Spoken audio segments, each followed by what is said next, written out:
안녕하십니까. 효율적인 보건 체계로 미충족 의료를 감소시킬 수 있는 방안이 무엇일지 여러분들과 함께 고민해보고자 서울여자간호대학교 간호학과 김다혜, 가천대 본과 김유진이 이 자리를 마련했습니다.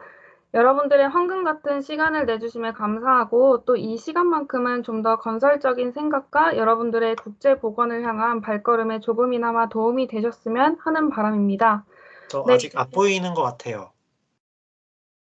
잠시만요.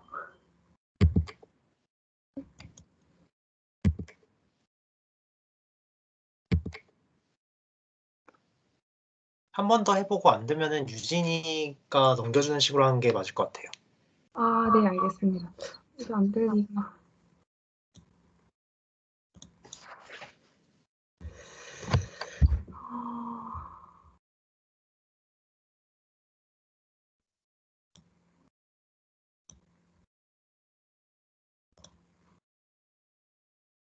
됐습니다. 됐나요? 네. 지금, 네, 다 보이시나요? 네, 그 오른쪽 위에 그 통학한 것만 약간 좀 마진 쪽으로 빼주세요. 네네, 좋습니다. 네네네. 네, 이제 본격적으로 강연을 시작해 보겠습니다. 저희의 주제는 테드 강연을 토대로 문제 제기가 시작되었고, 주제와 걸맞는 미충족 의료의 개념과 예시, 그리고 CHW의 의미, 중요성에 이어서 결론 및 시사점을 제시하고 이번 주제의 꽃인 CHW의 교육 범위에 대해서 함께 토의하고자 합니다. 먼저 저희의 웨비나 주제인 테드 강연에 대해 소개해 보도록 하겠습니다. 저희가 참고한 영상은 이 영상으로 2017년 테드 프라이즈를 수상한 강연입니다. 연사인 라집 판자비는 라이베리아 출신 인도계 미국인으로 내과 의사이자 사회사업가입니다. 의료시설로부터 멀리 떨어진 사람들이 의료 혜택을 받을 수 있도록 고민하고 또 노력하는 라스트마일 헬스라는 기구의 설립자이자 CEO이시고 작년 2월 미국의 글로벌 말라리아 코디네이터에 임명되기도 하셨습니다. 그럼 영상 내용을 짧게 요약해 보겠습니다. 산간 지역에서는 깊은 숲에 사는 사람들이 아파서 치료를 받으려면 며칠이나 가야 가장 가까운 진료소에 도착할 수 있습니다. 그래서 적시에 치료를 받지 못하여 치료 가능한 병으로도 죽는 환자가 있습니다. 한 사례로는 아침에 일어나니 2살배기 아기의 몸이 펄펄 끓고 있다고 한번 상상을 해볼까요? 아이의 병은 말라리아라고 추측해 봅시다. 아이에게 약을 먹이려면 아기를 강가로 데리고 가서 카누를 타고 또 노를 저어 강을 건너야 합니다. 이래야 그나마 가까운 진료소에 도착할 수 있습니다. 현대의약품과 기술이 주는 혜택을 받지 못하는 사람은 전 세계 10억 명에 달합니다. 그들을 치료하기에는 거리가 너무 멀어 갈 수 없고 또 그들을 치료하기가 너무나 어렵다고 생각하기 때문입니다. 화면에 보이는 포스터 잠시 보실까요? 어디에나 질병은 존재합니다. 하지만 그 모든 곳에서 치료를 받을 수는 없습니다. 이에 저희는 의료시설로부터 멀리 산다는 이유로 사람이 죽어서는 안 된다고 생각합니다. 그래서 환경이 바뀌어야 됩니다. 아마 여러분들은 이 영상에 소개된 것과 같은 사례는 극히 드물다고 여길 수 있습니다. 하지만 세계 곳곳에는 이 예시와 같은 경우들이 꽤 많아서 얼마나 되는지 그 현황을 짚어보도록 하겠습니다. 우선 미충족 의료라는 용어가 나와서 어려워하실 분들을 위해 설명을 드리겠습니다. 미충족 의료란 환자가 의료기관을 찾아 진료를 받아야 하는 상황이지만 다양한 이유로 진료를 받지 못하는 것을 의미합니다. 이 미충족 의료를 해결하고 보편적인 건강 보장을 위해서는 3가지 점을 고려해야 하는데요. 첫째로는 이 X축이 바로 인구, 즉 수혜자를 뜻하고 이 Y축은 서비스, X축은 직접비입니다. 이 구조물을 수조라고 하였을 때 이 수조를 다 채우게 되면 보편적인 건강 보장을 다할 수 있으나 수조를 채우는 물, 즉 돈은 더 이상 늘릴 수 없다는 것이 밝혀져 어디엔가는 포기를 해야 합니다. 그래서 보편성의 범위를 매년 노력하면서 늘리는 방안을 고려해야 하며 기술, 필요성, 그리고 비용 대비 효과성을 따져야 됩니다. 하지만 아직까지 현실은 수혜자와 서비스는 반비례 관계에 놓여 있습니다. 우측의 그림을 보시면 위의 그림은 시각장애인의 수, 또 아래의 그림은 안과 의사의 수를 나타낸 지도인데 시각장애인이 많은 지역에 안과 의사가 적은 역설적인 관계를 볼 수 있습니다. 요약해보자면 이 슬라이드와 같습니다. 현실적으로 의료 서비스는 보편적이지 않고 편제성을 띱니다. 그 이유에는 자원, 인력 부족이라든가 전달 체계의 문제점 등이 있으며 이 상황을 그나마 해결하기 위해서 국제 원조나 온라인 교육, 그리고 기술 등 다양한 방안들이 논의되고 있습니다. 그렇다면 구체적인 사례들을 보도록 하겠습니다. 사실 선진국 내에서도 의료 상황은 보편적이지 않지만 테드 강연에서 개발도상국에 초점을 맞춘 해결 방안 등을 설명해 주었기 때문에 오늘 웨비나에서도 아프리카 위주로 한번 살펴보겠습니다. 사하라 이남 보건 의료 수준을 살펴보자면 5세 미만 사망률이 1000명당 90명에서 43명으로 감소하였고 모성 사망비는 10만 명당 380명에서 210명으로 감소하였습니다. 또한 말라리아 발생률은 37%로 감소를 했고 또 사망률은 58%로 감소했습니다. 이렇듯 전 세계적으로 놀라운 성과를 이루었지만 지역적인 불평등은 여전히 남아 있으며 사하라 이남 아프리카의 보건 수준은 매우 열악한 실정으로 SGDS 목표치에 크게 미치지 못하고 있습니다. 국가별 빈부차와 보건 수준 등에 따른 사망률 격차도 현저히 높아 임산부 10만 명당 사망자 숫자로 나타내는 임산부 사망률의 세계 평균은 216이지만 에볼라 진앙지였던 기니는 679, 또 라이베리아는 725, 시에라리온은 1360이었습니다. 라이베리아의 의료보건 시스템은 내전과 에볼라 사태를 거치며 극도로 취약한 상태였습니다. 미국에 본부를 둔 국제보건 NGO 파트너스 인 헬스라는 라이베리아 정부의 2016년 보건 예산이 국민 1인당 연 $50에 불과하다며 카타르와 같은 그런 산모에게 그건 사망 선고와 다름없는 수준이라고 합니다. 오른쪽 하단에 보시는 이 사진은 상가병동의 실상을 소개하는 글입니다. 상수도 시설이 없어 분만실에서도 물을 길러 써야 하고 또 전기도 끊겨 밤에는 석유 램프를 밝히고 있고 또 우기에는 천장이 새서 의료진이 미끄러지지 않으려고 발을 벌린 채 분만을 돕고 있는 상황도 있고 또 이제 응급 상황에도 구급차를 부르려면 휴대폰 송신이 가능한 곳까지 달려가야 하는데 앰뷸런스 기사가 용케 수신 가능한 지역에 있어야 한다는 소식이 있습니다. 또 대부분 초등학교도 못 마친 10대에서 20대 초반의 산모들은 산통이 올 때까지 가사노동을 하기 때문에 병원보다는 집에서 아이를 낳는 일이 되게 잦고 그리고 남자를 불러서 회초리로 산모를 때리게 하거나 또 불개미를 몸에 풀어놓기도 한다고 합니다. 다음은 르완다의 의료 실태 문제점입니다. 첫째는 어린 아이들의 그런 영양 결핍증을 치료하기 위해서 뉴트리션 센터에서 영양사를 배치하며 식품 조리법이나 관리 및 이용법을 교육하고 있으나 외국 구호물자에 대부분 의존을 하게 되고 또 운영 또한 부실하게 진행되고 있다고 합니다. 둘째는 의료 인력의 부족인데요.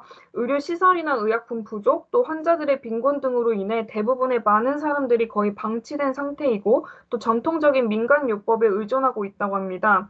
그래서 많은 사람들이 결핵이나 뉴모니아, 메닌자이티스, 그리고 말레리아로 죽어가고 있습니다. 셋째는 전 세계 에이즈 환자 중 60%가 사하라 사막 이남 지역에 분포하고 있으며 또 경제적인 빈곤, 성문란, 예방교육의 부족, 정책 부재, 그리고 항레트로바이러스제 부족 등으로 계속 확산되고 있는 추세라고 합니다.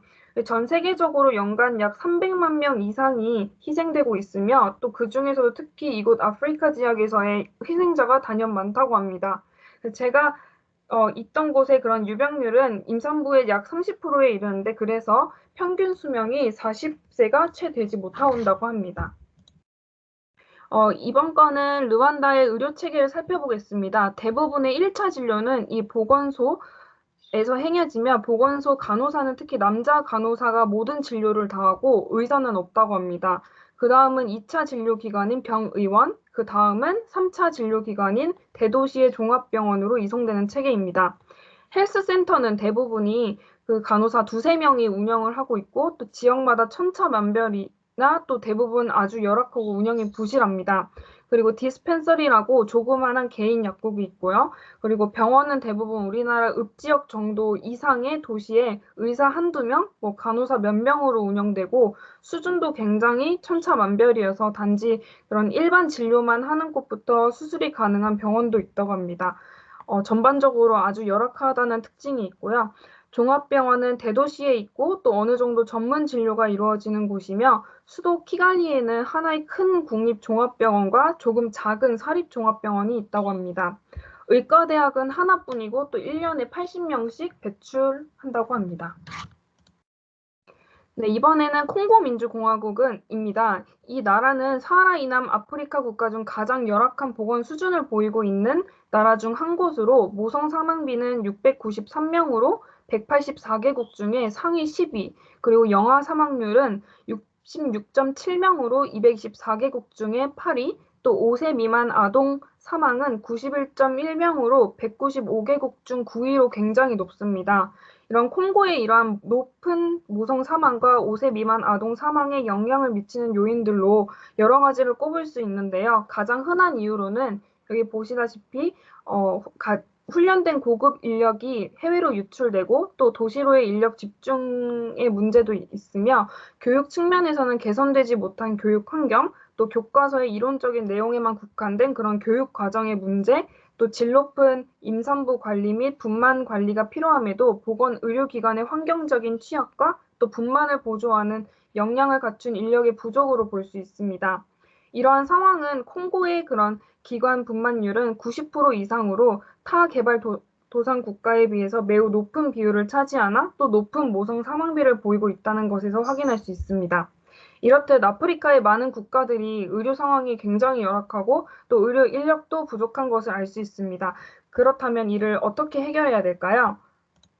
라지 판자비의 강연에서는 크게 두 가지 방법을 소개합니다. 첫 번째는 커뮤니티 헬스 워커, 또 두 번째는 기술의 발달을 이용하는 것입니다. 먼저 커뮤니티 헬스 워커에 대해서 소개를 해드리도록 하겠습니다. 이 용어의 번영어가 명확하게는 나와 있지 않지만 지역사회 보건 요원이라고 부르고요. 또 의료인 수준은 아니지만 보건 및 의학을 일부 공부하여 지역사회의 건강 증진에 기여하는 분들입니다.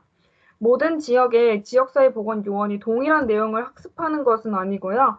지역에 따라 필요한 서비스가 달라서 배우는 내용이 다르므로 헤테로지너스한 그런 그룹이라고 볼 수 있습니다. 또 이 개념은 평등한 치료를 위해 노력했던 폴 파머 그리고 김용, 오피리아 달의 프로젝트에서 처음 등장한 것입니다.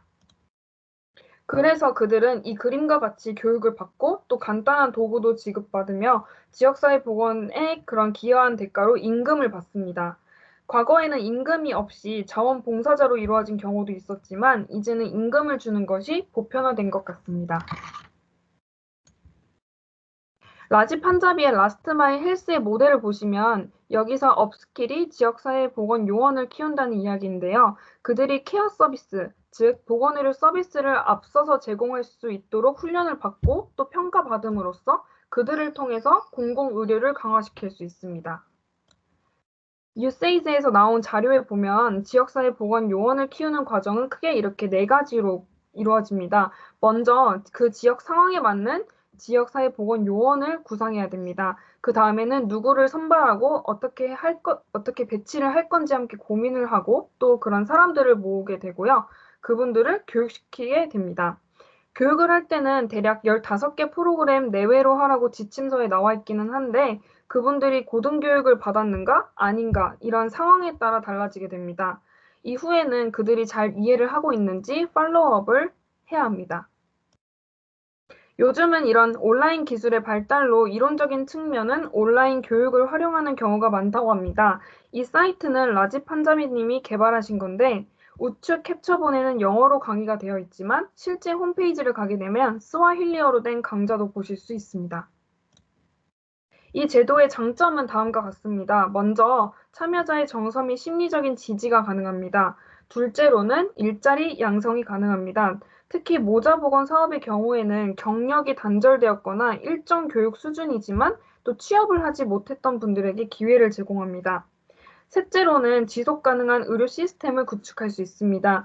오래된 격언 중에 물고기를 주기보다 물고기 잡는 방법을 가르치라는 말이 있습니다.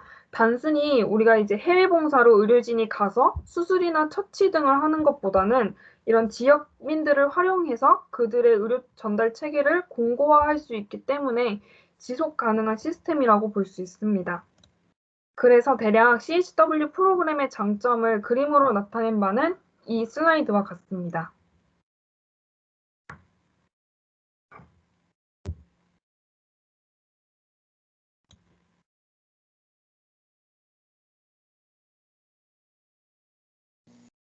네, 지금부터는 CHW의 활용 예시를 보도록 하겠습니다. 들리나요? 네, 잘 들립니다. 그러면 넘어가 주세요. 다음 슬라이드 혹시. 네. 유니세프가 루안다 지역에서 시행한 프로그램 중에 래피드 SMS라는 것이 있는데 이제 마을마다 보건 담당자가 있어서 문자 메시지를 통해 그 산모, 태아의 상황에 대한 정보를 공유하면서 그 필요한 정보가 있으면은 또 역시 문자 메시지를 보내고 그러는 프로그램입니다. 얘는 이제 모바일 헬스케어와 지역사회 보건 요원이 합쳐진 프로그램이라고 보시면 될 것 같습니다. 요즘은 코로나19 상황으로 인해서 의료 시스템이 붕괴되거나 혼란에 빠진 곳이 많아져가지고 지역사회 보건 요원의 역할도 중요해졌는데 유증상자 선정, 자가격리자 선정, 중환자 선정, 신속 진단 키트, 검체 채취와 환경 소독 등 간단하고 아주 실질적인 업무부터 이제 백신 접종을 하세요라고 격려하거나 마스크를 배부하고 착용을 해주세요라고 부탁하는 것, 그다음에 코로나19와 관련된 사항 교육 등도 이제 담당을 하고 있다고 합니다. 예, 그리고 특히 이제 국가에서 코로나 관련 대응 계획에서는 도시 지역에서 환자가 급증하지 않는 걸 목표로 삼는데 지역사회 보건 의료의 경우는 도시 지역 증가 몇 달 이후에 생기는 시골 지역의 증가가 생기지 않는 것을 목표로 합니다. 그래서 이 두 시스템이 잘 합쳐지게 되면은 도시도 시골도 코로나19에 대해서 잘 방어할 수 있게 되는 것이죠. 그렇다면 이제 커뮤니티 헬스 워커에 대한 이야기는 마치고 기술의 발달에 대해 이야기를 해보겠습니다. 기술 발달은 기술 발달은 과거 상상밖에만 할 수 없었던 것을 구현하게 해주고 물리적인 공간과 시간의 제약을 받지 않고 한계 비용, 즉 새로운 것을 하나 생산하는 데 드는 비용이 적습니다. 또한 전문 인력은 제한되어 있는데 이들을 효과적으로 잘 활용할 수 있다는 장점이 있습니다. 그래서 먼저 신기술에 대해 소개를 해보면 힐세리언이라는 회사가 있는데 여기는 무선 초음파를 개발했습니다. 기존 초음파는 매우 무겁고 크고 전기도 많이 먹고 그러는데 얘는 모바일 어플로 화면을 볼 수 있고 가볍고 전기도 적게 든다는 장점이 있습니다. 그래서 이 힐세리온이 코이카랑 같이 베트남에서 1차 모자 보관 강화 사업을 한 적이 있는데 그 현지 보건소에서 초음파를 진단을 하고 이제 지역사회 보건 요원들한테는 지역 주민들한테 이 초음파는 무서운 게 아니다. 진단해 받자. 이렇게 독려하는 교육을 해서 잘 활용이 되고 있다고 합니다. 두 번째는 스마트 약상자인데요. 이제 모로코 등에서 결핵이 문제가 되는데 아시다시피 결핵에 걸리면 약을 굉장히 오래 먹어야 되잖아요. 그래서 복약 수능률을 높이는 것이 주된 문제 중 하나인데 그것을 해결하는 데 도움을 주었다고 합니다. 그래서 이걸 사용한 프로젝트로 원래 모로코에서는 평균 완치율 80%, 중단율 15%였는데 완치율은 98%, 중단율은 5%로 감소하는 효과가 있었다고 합니다. 세 번째는 혈액 진단 키트인데요. 이제 말라리아를 신속 자동으로 진단하는 겁니다. 원래 현미경으로 도말하고 원충 보고 그래야 되는데 그럴 필요가 없게 된 것이죠.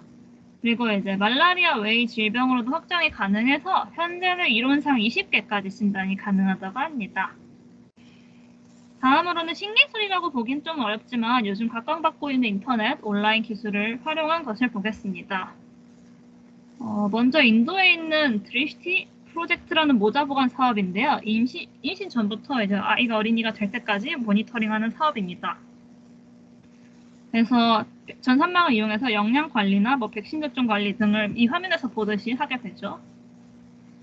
다음으로는 프로젝트 봄이라는 건데 우리나라 윤상철 교수님이 한 거예요. 그러니까 원래는 시력, 그러니까 프로젝트 봄, 뭘 보다 이런 의미라서 시력 관련해서 했던 프로젝트인데 최근에 홈페이지 보니까 ICT 기반으로 건강검진을 하는 시스템도 있다고 합니다. 예, 그 다음은 원격 의료인데요. 원격 의료는 예전부터 도서상관 지역에 도움을 줄 것이라고 생각을 했지만 지금 법적인 문제 때문에 막혀 있고요. 우리나라는 코로나19 상황에서 임시 허용을 해서 이러한 어플도 나왔다고 합니다. 이렇게 저희가 공부해서 얻은 결론과 시사점을 말씀드리겠습니다. 우선은 자본이 아니면 해결할 수 없는 미충족 의료도 많습니다.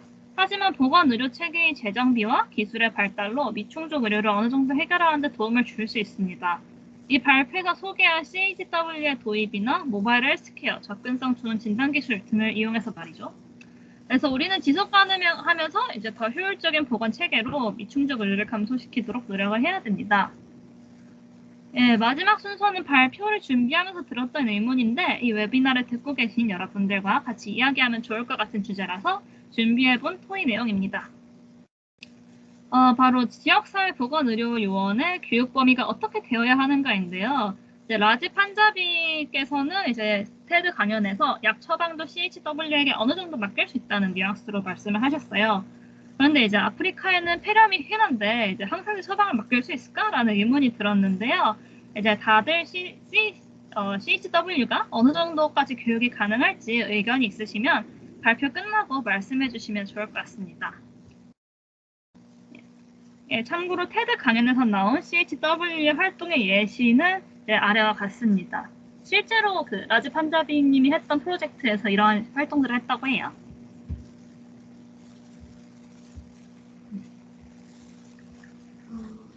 그래서 이제 제가 먼저 저의 의견을 좀 말씀을 드리자면